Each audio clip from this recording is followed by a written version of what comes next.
How can a modern day manager not have a mobile phone? Why should he? Oh. Connor Ronan, maybe a little bit fortunate there, Ronan, the way the ball broke from, but a lovely ball over the top, and Parrott is onto this.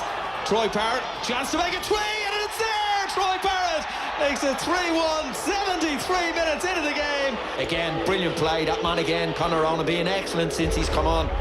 Finds the pass again, here he is picking the ball up, gets a little break, checks back, but just dinks it over the fullback's head, gets a little touch on it, but Parrott doesn't panic, gets it onto his foot, looking to just bend in with his right foot. Conor Ronan has won it back for Ireland as they come looking for number 4. Ball across to Elbazetti, and there is number 4, Elbazetti. Yeah, it's great play again from Ronan. He's been different class in this second half. He's only played for 45 minutes, but he's been immense. He's been involved in all the goals. Welcome along to Thursday's football show. The impact of Connor Ronan very much key to the Republic of Ireland under-21's 4-1 victory against Sweden on Tuesday night, and I'm delighted that Connor Ronan has taken a call this evening. Evening, Connor. Evening, how are you doing? That wasn't a bad 45 minutes work. No, probably one of my best, to be honest. Yeah, it was a pretty sensational second half performance. The first half, maybe the worst 45 we've seen from a Stephen Kenny side at under-21 level so far, but what happened after half-time, after you were introduced, Jason Malumbi, not really fully fit, bit of an injury problem. You came on, there was a bit of a reshuffle, Troy Parrott moves out to the left, and everything just seemed to click. What was the message from Stephen Kenny when you were going on after the break? I think it was just a case of trying to put a bit more pressure on them, to be honest. We kind of knew before the game that there was a team that, liked to play nice football, but they didn't really like being roughed up if you like. So I think we struggled with that a little bit in the first half, and then that was kind of the message from Stephen at half time, to just get in the faces a little bit and try and press them and pin them in. And obviously, as you've seen yourselves, that's what we tried to do, and I'd say it worked out pretty well. Yeah, that's interesting, because a lot of the view on what Stephen Kenny is trying to do is that it's not about getting in their faces, it's not about the rough stuff, it's trying to play a very attractive style of football. But I guess what he's trying to teach you at under-21 level, and you've seen a bit of it during this campaign with the trips to Armenia and Iceland, is you need to be ready for whatever's thrown at you. Yeah, definitely. I think obviously everybody knows the style that obviously Stephen's trying to play, and we've kind of all bought into that. And you have to have all the squad buying into it 100%. Otherwise, it can be tough. But I think, like you said yourself, you have them tough away games and them places that aren't that nice to go, and you kind of have to do the other side every now and again, which I think after the Iceland game we kind of learned that it's not all going to be easy and attractive football. Some games you've got to kind of just do the ugly side of the game, and I think in the second half we did both sides as well as we could, really.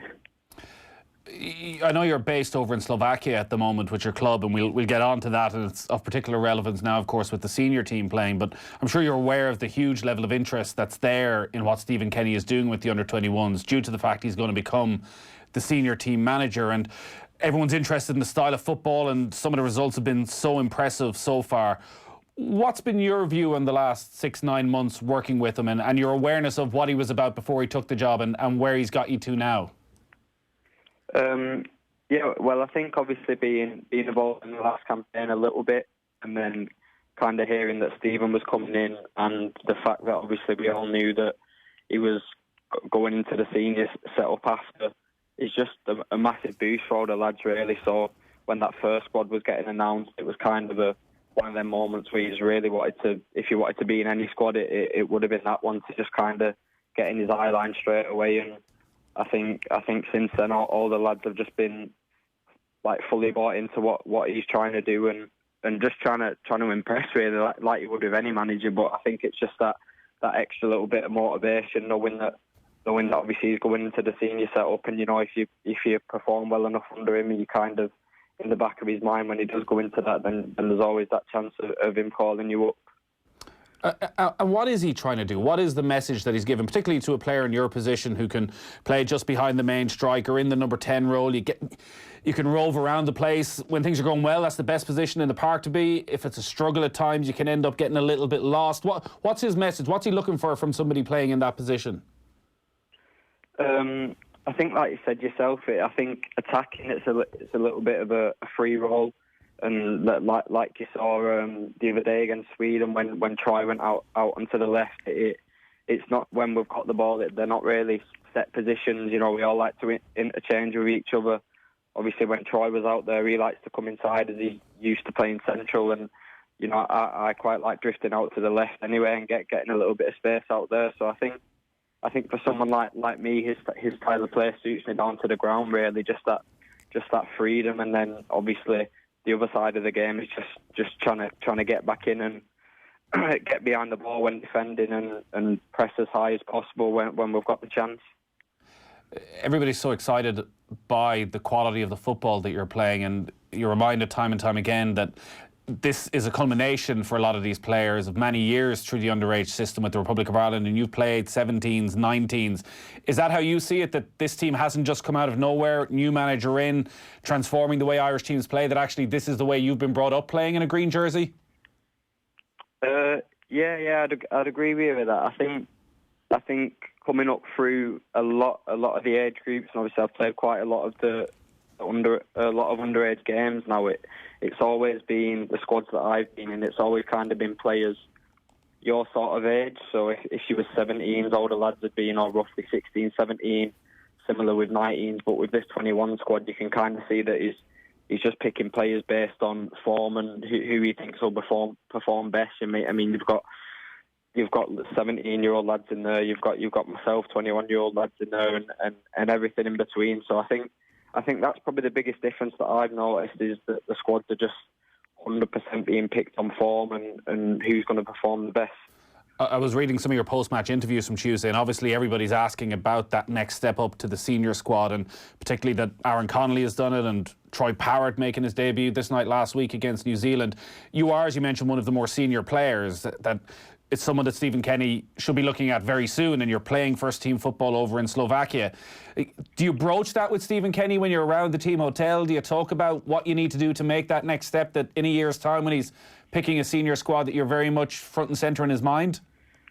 To be honest, no, not really. I think when we're in camp, everyone from all the staff, all the players are just fully 100% focused on the game or games coming up. That it don't really cross your mind too much, to be honest. I think there's that much focus and motivation for within this group of lads and all the staff, that we're just fully focused on the games in hand and what comes with that. You never know. If you perform well in the games, then obviously the end goal for all the lads playing throughout all the ages is to get that senior call up. But I think just taking each game as it comes at the minute and just trying to impress as much as possible.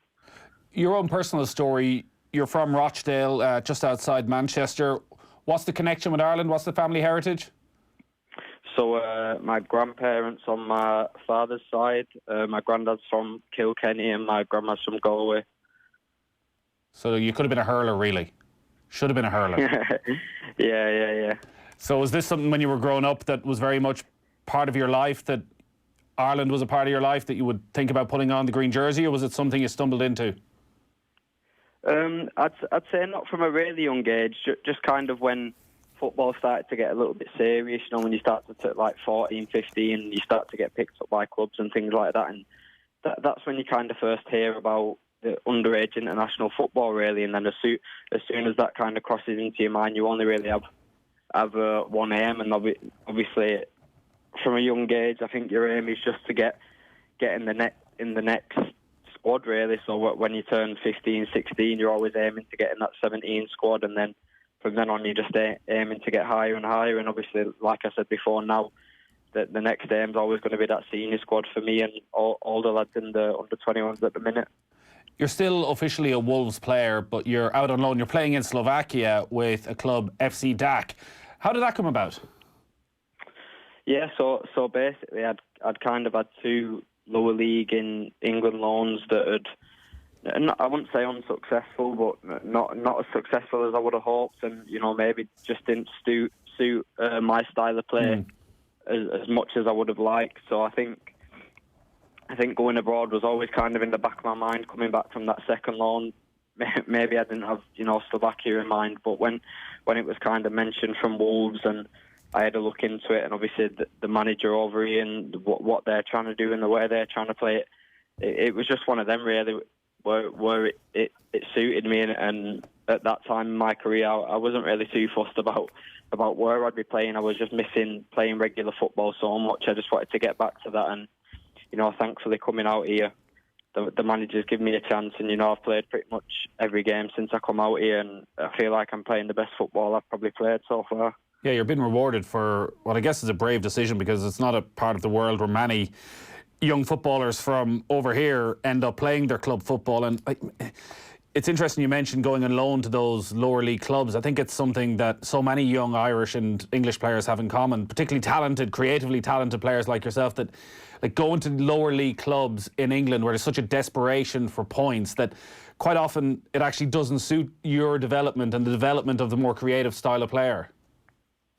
Yeah. I think obviously you see it a lot where a lot of players go on loan to them leagues and do really well, and I think every player's path is completely different, and every player has their own personal style of play. So I think for me it definitely suited me going abroad, and I think players similar to me might be a bit more suited to it. But like I say, I just think every player's career is so different. It's full of ups and downs that you never really know where you're going to end up.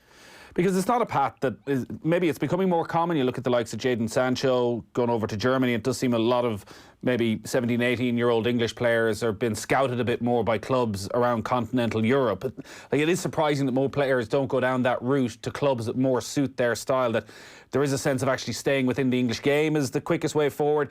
Was any part of you worried that by going to Slovakia that you might become a little bit forgotten about by everyone at Wolves? To be honest, it didn't really cross my mind that much. Like I said before, I was kind of at a stage in my career where I wasn't playing as much football as I would have liked, and from that when I was playing, I wasn't playing to my full ability. So it was kind of just I was that kind of fed up sort of not really playing regular football, that I was just willing to kind of go anywhere really. And obviously when Slovakia come up, and like I said before, I had a look into it and how the manager likes to play, and it just seemed to suit me really. And if I was to come out here and not play, then obviously that I'd put that down to myself for not performing, because the style of play that they play over here, like I said, suits me. So I think if I couldn't get in the team over here, then it must be me doing something wrong. Right. It does sound, from the bits I've been reading, that there's similarities between the style of play at club level and international level. It's very high intensity, get the ball forward quickly, get it to the attacking players as quickly as you can, let them do the damage. I think maybe your manager was a bit of a disciple of Jurgen Klopp, worked under him at Borussia Dortmund. Yeah. I'd agree with you with that, and I think that's helped me a lot. Obviously, when I have met up with the Ireland squad, because we're not meeting up, and I'm not playing a different style of football than what I'm used to. The style with the 21 squad is very similar to the style that I'm playing at club level. So it's not really a case of maybe before when you'd meet up you'd have to kind of adapt to the style, and you won't have a long time to do it. Whereas now I'm just kind of taking it in my stride, and just playing the same as I would at club level and for my country as well. I know a lot of the Slovakian players that the Republic of Ireland will face are playing their club football outside of Slovakia, but your sense over the last couple of days of where Slovakian football is and what they think of the draw for the playoff? Yeah, I spoke to obviously a few of the lads today, and I don't think they're too happy with the draw. Obviously, there's a lot of teams that are in the same sort of situation that maybe on paper would have been an easier game for them. So. Yeah, I don't think they're too overconfident going into the game, but obviously the game is over here, so they kind of do have that advantage. But all in all, I think it'd be a good game, to be honest. Yeah, I suspect you might have a few lads looking to crash at your apartment. Yeah. I'll just have to avoid them. Great stuff. Listen, it's been brilliant to talk to you, Connor. Thanks a lot for taking the call. Best of luck with the club football and back with the international team next year. No problem. Cheers. Thanks a lot. Football on Off the Ball. With Paddy Power, the greatest football partnership since Shearer and Owen. Your life doesn't just magically happen. You build it. Taking time and care to construct something that works for you. Gathering the things that make your life better. Full. Things that fit. Things you need. Things you love. Whatever car you choose needs to fit your life seamlessly. And however you choose to live, there's a 201 Mini made for you and your world. Explore the 201 range at mini.ie or your local retailer. Drive Mini. Live major. At Eason, it's Black Friday with 3 for 2 on the latest bestsellers, including Ethna Shortall's endearing 3 Little Truths, Sophie White's witty Filter This, Brian O'Connell's Fascinating the Personals, The Dirtbirds Self-Help Guide, and the hilarious I Am the Border So I Am by Border Irish. All 3 for 2 in store at Eason now. Eason, be inspired. Once upon a time in a land not far away, Kildare village lit up with enchanted lights, and people hurried out into the crisp, dark night to explore streets full of magic and wonder. Amazing light projections, hypnotic installations, 100 dazzling brands to make light work of Christmas gifts. The spectacular free Enchanted Lights experience at Kildare Village, not just once upon a time, but every day from 4 p.m.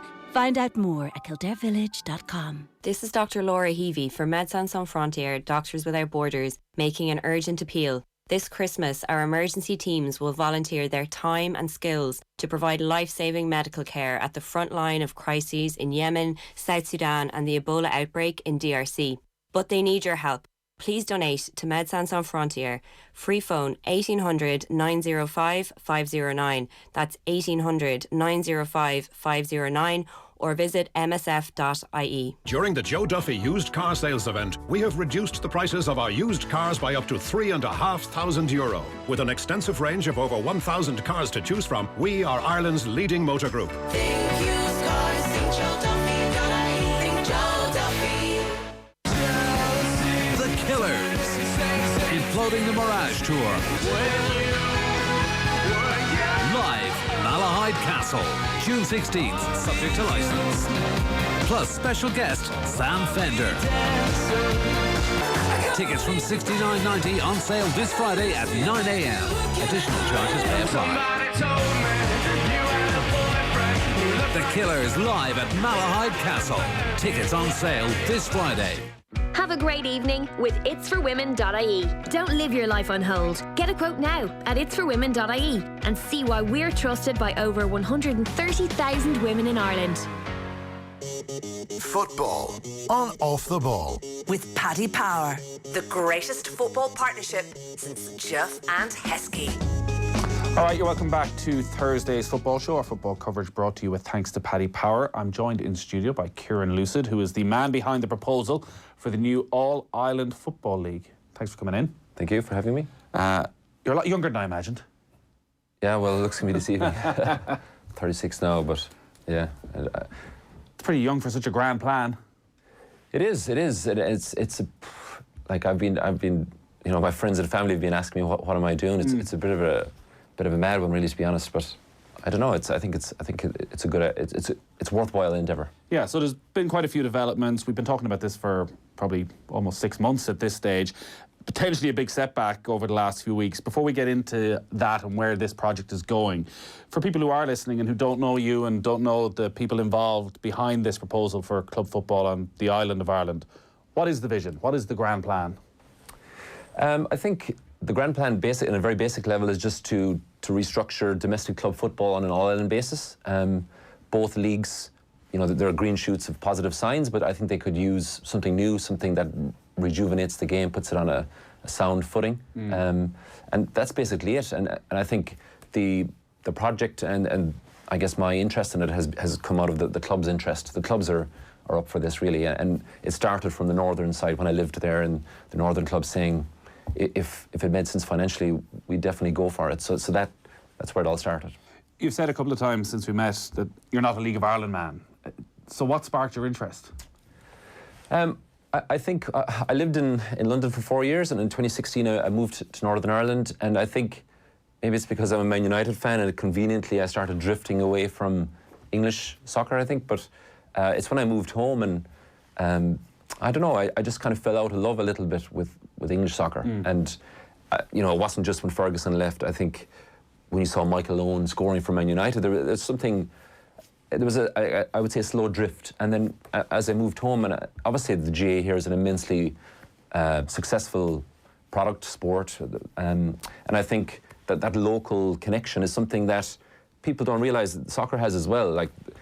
Like GA, soccer is built on the back of volunteerism. So I just felt it was more real, the league here. And coming from Kerry, in terms of League of Ireland coverage, it's a bit of a black spot. So I didn't have a relationship with the League of Ireland.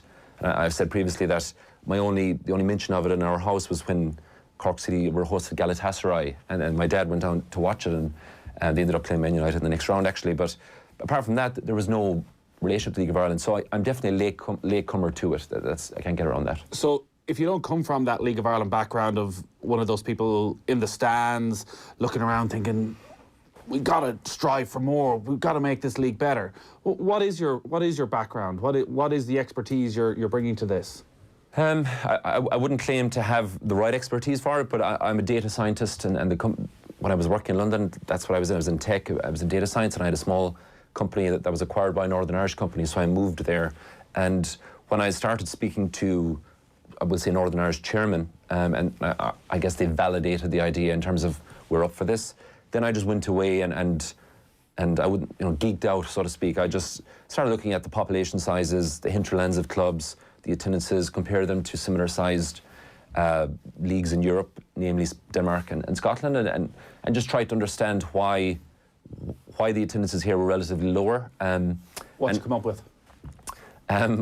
What you come up with, when you look at, say, Visit Britain surveys and statistics of shirt sales and TV packages on the island, a picture starts to emerge of an island that's obsessed with football, but just not our own football. And I think in terms of visits to Britain alone, the Republic is by far the biggest leader in that, and that's the Visit Britain 2015 survey. So when you add the North to that, I think we're 60% greater than the next. I think Norway might be in second place, and that's just the English Premier League. If you add Scottish visits to that, we're just off the charts. The biggest importer of football, I would say, in Western Europe. We just so apart from a core base, which thankfully is growing, but it's still relatively small relative to the overall interest in football.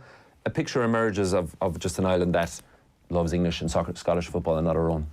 What would be the attraction for an All-Ireland league? I think it excuse me, I think it would bring a new dimension to the whole thing. First of all, the island as a whole is about 6.6 million people, and that would be 1 million more than Denmark and 1.2 million more than Scotland. So it brings, I think, more of a critical mass. A lot of these clubs in Belfast wouldn't have GAA to worry about competing for their fan base. So I think they would have a large uplift, so to speak. The Saranta Cup showed the potential, especially in the early years when you had like 3,000 Glentoran fans travelling to Cork for the final. There is a huge latent interest in football. So I think it just means that you have a larger market. And I think for sponsors, the ones that we've spoken to, it's a new story. Originally we were aiming, and I guess, with the IFA statement, that's more ambitious now, but 2021 is the 100-year anniversary of the league breaking up. So it's just a nice story for advertisers as well. Who else is involved in this then? Because you mentioned your background as a data scientist and obviously have an interest in sport and an interest in football, and this obviously grabbed your attention. When you've tried to put together a package of people who can help this progress, who's at those meetings?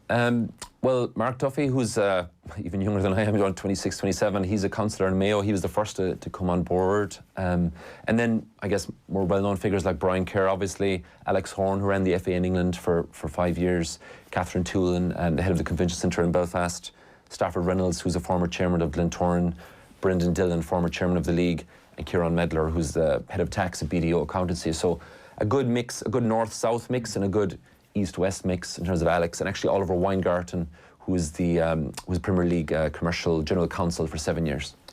When you look at the two leagues, the League of Ireland, it feels this year certainly has made quite a bit of progression in terms of exposure. Attendances are up. Maybe that's to do with the fact that Shamrock Rovers are one of, if not the best supported club, and are having a very good season, so they've seen a big rise in attendances. But still, the League of Ireland is not in a particularly great place at the moment. And then you look at the Danske Bank Premiership in Northern Ireland, average attendance just over 1,000. Okay, Linfield are getting over 2,500. They're ranked 48th out of 55 leagues. I think the Republic of Ireland, the League of Ireland, is now 42nd. What makes you think that actually joining these two struggling leagues together will somehow make a successful league? I don't think joining the leagues together would solve the problem by itself, but I do think it's a very important dimension that could win back the broader public opinion. I would say that both associations, broadly speaking, have three remits: the national side, the grassroots game, and their national leagues. And I would say that both national leagues have been neglected. I think that's fair to say. The NIFL, which runs the league in the north, was created, and I think that has brought about benefits in terms of structure and just general cleanliness. You know, it's nice and orderly, but the money hasn't flowed like was promised. And I think both associations are incentivized to pay the national coach a lot of money because the prize of getting into European competition is so big. So the incentives are just structured in such a way where the associations understandably want to channel money towards the national side because that's the cash cow. But I think I would like to see the associations take a longer term view and overinvest in the league. And I think if they were to bring government along with them in that aspect, and if you look across Europe, you'll see leagues and clubs that enjoy very low rates in municipal stadia, just very favourable conditions. They can command the back pages. They can, they have a lot of political power. They're much stronger politically, I would say, than the leagues here. But I think the two associations should focus more on the leagues. And back to your question about the All-Ireland League, I think it can shine a light on the league. And because of, say, Dundalk's run in 2016, they showed the potential of what European success can do. So I think the All-Ireland League is the best catalyst for going further in Europe more regularly. So within your proposal, what's the plan for the structure of the league? You talk about the two organisations there, and are you looking for the FAI and their Northern Ireland counterparts to hand over the League of Ireland completely and just stay out of the running of it, and the clubs and your organisation will run it and try and turn a profit and try and make it a successful organisation? Or is there a role for the governing bodies within that? There's always a role for the governing bodies. This can't really succeed without them. In Northern Ireland, the league has already been spun out into NIFL, the Northern Irish Football League. Down here, the league is within the FAI. But whatever structure comes about, the two associations have to be in control of this league. It has to be duly subordinate to both of them. Now, beyond that, what the exact structure takes, originally we had been proposing a separate league company that the two associations would have a preference share in that would replace the two domestic seasons. But since recently we've engaged a Dutch sports consultancy called Hypercube. They were the company who facilitated the Danish Superliga structure. Just to let you know, the Danish Superliga has a TV deal in excess of 50 million euros a year. So these guys also do work for leagues around Europe and UEFA. And their advice to us was not to marry yourself to one structure just yet, to broaden the discussion, to see would a split season be possible where you would play home and away in the first half of the year and then move to an All-Ireland League, and also to consider a Setanta Cup type fourth competition. So broadly speaking, those would be the three flavours that an All-Ireland League could take. Full disclosure, I believe a full All-Ireland League in terms of replacing the two leagues would be the most exciting for sponsors, but you have to live in the world of the possible. So has your viewpoint changed in the last few weeks? Because I mentioned there was a setback, and it was a big setback, which is that the IFA have said that they're not going to sanction this league. They've said it's highly speculative, there's a lack of specificity or guarantees around this league. Is this a reaction, actually maybe these two leagues stay within themselves for a good chunk of the season and then come together for the latter stages?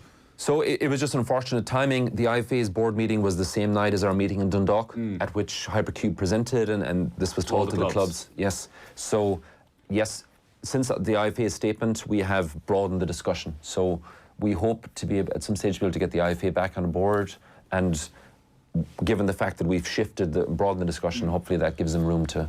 So how many conversations have you had with the IFA? Well, over the last year. Three in person. And were you surprised by that statement? Like, did it come out of the blue, or were you expecting? No, it came out of the blue. Yeah, it came out of the blue. Have you been given any sense from the IFA themselves or people around the IFA why it was that night when the clubs were being presented? I don't know. I don't know. I can only guess. You've dealt with the FAI as well, and I think this has probably been going on for a couple of years. These proposals sort of behind the scenes, and Noel Mooney sort of mentioned it in passing, mentioned your name, and suddenly everybody became interested. Has there been a difference in attitude you found between the FAI and the IFA in terms of how an All-Ireland League can run? Definitely. Noel Mooney has said that he's open to the idea, and he invited me in July to speak to all 20 League of Ireland clubs. So definitely I think the FAI is kind of, they're in flux at the moment. So yeah, because I did wonder on that, and as you say, Noel Mooney has been broadly supportive of this. Noel Mooney's going to finish up in the next couple of weeks in his role and will return to UEFA, and we're still waiting for confirmation as to who the interim CEO will be, and then very soon we'll have a new full-time CEO of the FAI.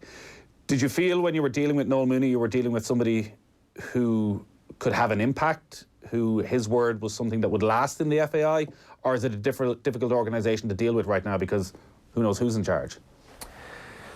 I thought he had authority. I thought he had remit to give his views, and yeah, no, I did feel I was engaging with someone who was in charge of an association, and his UEFA background probably helped as well, because ultimately UEFA will need to give this their blessing. So he has been open and fair in his dealings with us, I would say.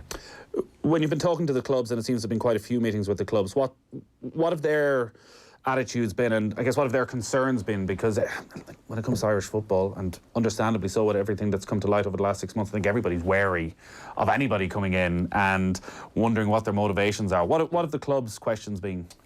As I mentioned, this started in the north, and it was the northern clubs who were much earlier adopters of this than the southern clubs. So I was living there as well, which probably helped. But as I came down, this would have been, I guess, into late 2017, early 2018, the southern clubs were in the middle of this PCA discussion, the Premier Clubs Alliance, and they were trying to extricate themselves from the FAI with the former CEO in situ. So the general feeling was, when I spoke to them about these proposals, was that's all very nice, very interesting, but we're focusing on this right now.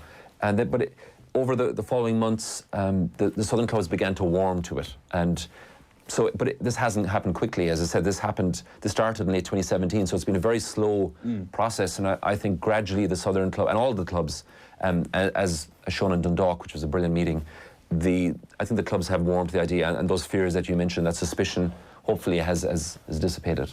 And what grabs their attention, obviously, is the financial side of things, the money. So let's talk about that, because I'd imagine that's where a lot of the questions are going to come from. At the moment, within the League of Ireland, and finally it feels we're getting some figures coming to light, because it's been one of the big question marks as to how there was no television rights deal for the League of Ireland. In fact, it's been costing clubs to have their game live on television because of the dip in attendances. Dan MacDonald did some research on this in the last few weeks in the Irish Independent. Said the League of Ireland, it seems, generates about €1.5 million a year. Sponsorship of that from electricity is around 400,000. And then the television element for the League of Ireland comes to around €250,000 from RTE, with Air Sport a six-figure sum as well. But all in, you're probably looking at less than $500,000 from television rights. You were talking about a seven-figure sum for television rights. Obviously, seven figures can go from anywhere from 1 million to 10 million.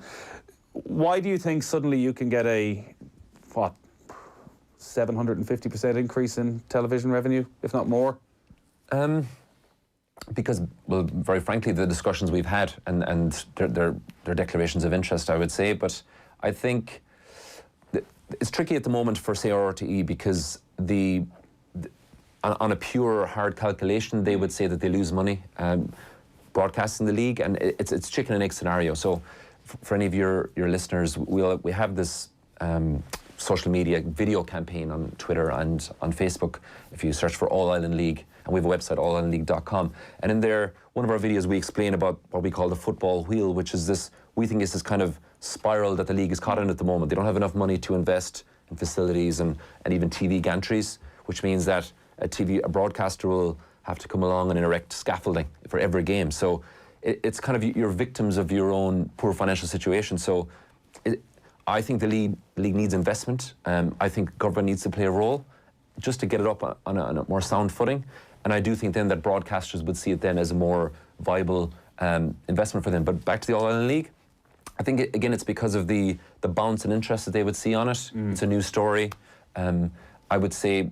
Have you held negotiations with any TV broadcasters? Because obviously, look, we know well in here what the current media climate is. RTE are on the cusp of severe cutbacks in the coming years. Virgin Media Sport and Virgin Media have been making cutbacks as well in recent times. If you're looking at the broadcasters around, who's suddenly going to make this massive investment in an untested product?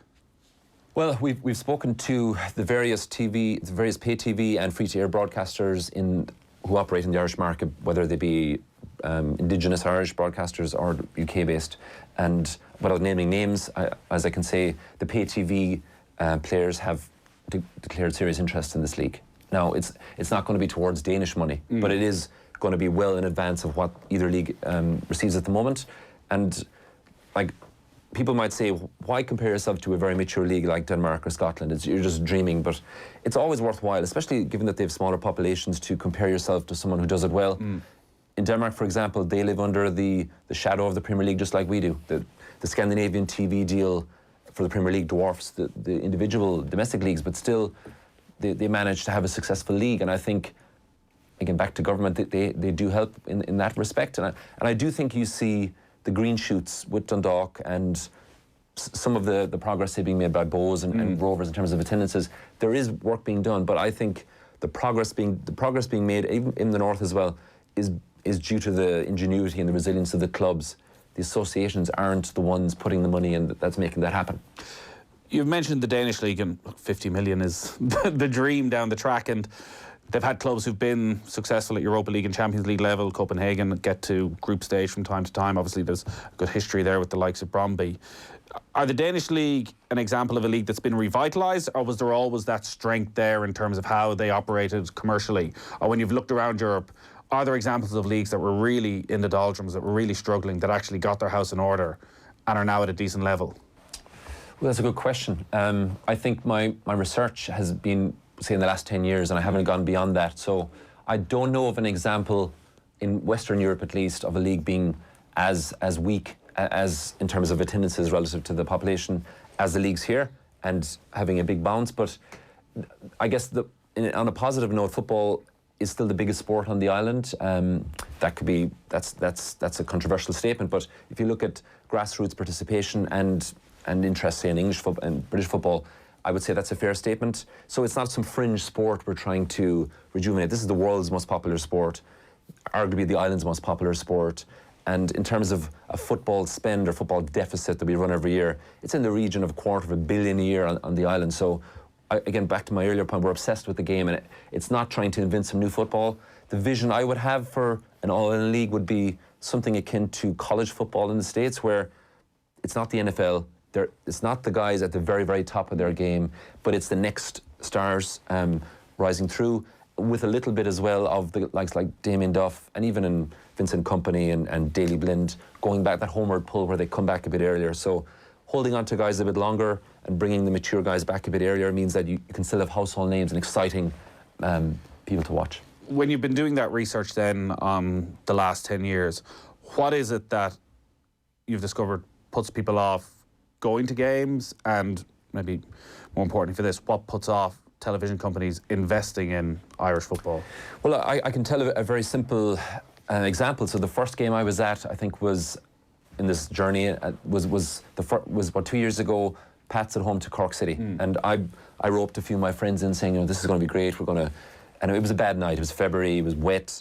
I think they heard my accent and put me in with the Cork City fans, even though that wasn't the plan. But we're behind the goals, no roof, raining for most of the game, and the friends I had there with me were like, look, this is not for me, and I lost them there and then. Now I've since gone to all the Dublin clubs' grounds and games, but like if it's not a place you want to spend 2 hours, especially when the weather is bad, you're not going to hold on to them. So, and are the clubs aware of that? Because every time we talk about growing the League of Ireland, we'll talk about facilities and the experience, and it's great to be able to go out to Tala, and they've got things right at Shamrock Rovers and their partnership with South Dublin County Council, that you can go, you can bring your children, it's clean, it's easy to get to, there's good transport links. that's a real rarity. Are the rest of the clubs aware that actually that is a legitimate reason that people don't go to these games? Oh, I'm almost certain that they're aware. With Dalymount, obviously, Dublin City Council looks like they're going to, it's probably 2023, that'll be done by. Pats, I'm not sure what's happening there. They had a proposal, but it didn't go through. But absolutely, the clubs have cited stats to me about jumps in attendances when you have a better stadium. And I think, like, governments in general, like when they're making investment, central government that is, they'll do some hard-nosed calculation, what's the benefit to the economy. And in terms of pure benefit, the data is mixed. But if you look at, say, Dundalk's run, back to that, when they generated almost 7 million in 2016, and now they're back to 1 to 2 million a year because they're not always in it. The opportunity cost of that, missing out on that 5 million a year, that's just one club with 4 places. That's huge. And I think there's a river of European money flowing by, and unless we tap into that, we're going to be this barren wasteland, for lack of a better phrase. And I think if you're appealing to government to invest in the stadia, that's the case you need to make. The governments will use this phrase, fiscal multiplier. For every euro we spend, will we get a euro back or 2 or 3? I would say it's quite a high return the governments could get because of this European money that the league could generate. And they don't really have that lobby group at the moment, something Niall Quinn has spoken about, which I think at one stage certainly was a rival idea. Maybe there's been some coming together, or there's... Well, I wouldn't say it was a rival. I would say it was simultaneous. I think Niall's focus was on the Republic, whereas I've always had the all-island dimension to the thing. Yes, like, we've met the government multiple times, and that's what we say at cabinet level, and that's what we say every time that the league needs investment. The government's answer would be, and this is north and south, the guys who come through from a football lobbying point of view don't seem to have their ducks in a row as much as the other sports. Right. And that's been relayed to me a couple of times, and I think football is definitely doesn't get the love from government that it probably should. And is that the FAI they're talking about? Actually, the one that sprung to mind there was a Northern Irish politician who was talking about just football in general. It could be the local club looking for funding, but I would say if you look at the top 10 stadia in the country, over 30,000, I think only one of them is football. So, you're wading into contentious waters here, and I don't think a League of Ireland club can say, can we have a 20,000-seater stadium, because they're just not filling that. Our group, or probably most people, would be advocating for just building these white elephants, but it's just the standards, bathrooms, basics should be in place first. Yeah, it feels as though we're entering a real transitionary period as well in terms of European football and European Super Leagues and various different levels of that, and there's going to be a new conference league, it seems. So the European places aspect, while I know there's some controversy about potentially losing a spot, nobody's quite sure as to actually where teams are going to go now. Anyways, it looks like the champions will go still into Champions League qualifiers, but there'll be no direct route into the Europa League. Most teams will now go into this conference league. Do you see this as a sort of feeder league for a potential European Super League, European Conference League? I know it's talked at the moment, maybe the Dutch and Belgian leagues, that actually European football in 10 years could look a very different place, and that Ireland could actually put itself in a position that the best teams, whether they're playing 20 games in Europe a season, like, is that something you've looked at? I would say that because you have 55 member nations now, Kosovo being the most recent, you have a lot of mouths to feed for UEFA, and I would say, all else being equal, they wouldn't mind seeing some consolidation of the smaller leagues into bigger ones, like you have in the Pro 14 and rugby. If you want to compete with the big 4 leagues or big 5 leagues, you need to have bigger games. And I think the best way to do that is to join up, and I think this could set a precedent for men's football. The Dutch and Belgian women did have a cross-border league. I think if you look at Dundalk's run in 2016, in the last round they played Legia Warsaw, they lost. And if they'd won that, they would have been in the Champions League. That window has gotten even narrower since, because of the UEFA cycles. Now the top 4 leagues have half the Champions League places between them, and that's a very tough environment. So I think realistically for the clubs here, I think getting into the Champions League is even tougher. So, it's going to be. I would say, to answer your question, in terms of the third tier competition, I think for leagues to capitalise on that, they need to be in a good state. And I think I would worry that both leagues at the moment aren't even at the right level to be able to capitalise on that new football pyramid that's coming in. So what happens next? I presume you're here today and you're doing the rounds this week because you want to say that this isn't dead in the water, which might be a lot of people's feelings when they read that statement from the IFA that they're not going to sanction this, that's it. What happens next? So Hypercube are engaging in a process of engagement with the clubs, and the clubs are sending their data to Hypercube in terms of attendances and finance. Hypercube are going to crunch the numbers and advise us as a group and the clubs what is the best format of cross-border competition, what is the best both in terms of commercial viability, attendances, and UEFA places retention. And a big factor on that will be the appeal to the associations. And the IFA's view, of course, we've taken on board already. So the IFA's stated worries, loss of independence, loss of funding from UEFA. So we have to preempt all of those concerns. So should you have engaged those consultants earlier in hindsight? If this has been going on for a couple of years? Maybe. It was only when Alex Horn came onto our group and who ran the FA, Alex had dealt basically with people who had used them before, and that was the advice. So yeah, in an ideal world, hindsight is 2020. But I would say the message is that the project is absolutely still ongoing. The clubs, despite the IFA statement from the north, have decided we absolutely want to remain involved. That includes Linfield, Glentoran, Crusaders. And for anyone who wishes to find out more, I would say allinleague.com, and if they're feeling generous, they can always support the project on the website. But the key message is that I think this will happen eventually, and I think it's just a matter of when. What's in it for you? Absolutely nothing. It's a very irrational thing to be doing. I'm asking myself that every day. Why am I doing this? But so you made, I asked you about your background, like from reading. You made a few quid when you sold your company initially. So financially, it seems you're quite secure. But obviously, everyone, when it comes to Irish football, is very cynical of people's motivations. Yeah. And the further this progresses, the closer it gets to an end point, and your role in it, the question will come up again and again. Like, where do you see your role being at the end of this? So, like, what we've advocated for all along was a league 100% owned by the clubs. So nobody, us or anybody else, will have an equity share in this league. It's only the clubs. So that's the first thing. I, nor anyone in our group, will be sending in invoices for our time in this. And finally, I have said all along that I will have no role in this league. I wouldn't say I would be good at running a league. It's a very different skill set. So it's a labour of love. Like, if you look around the clubs, north and south, it's people on these boards who are being asked for a dig out every few weeks. Why are they involved in it? Like, they are even more rational than I am. At least this hopefully will have an end point. So, I'm in good company.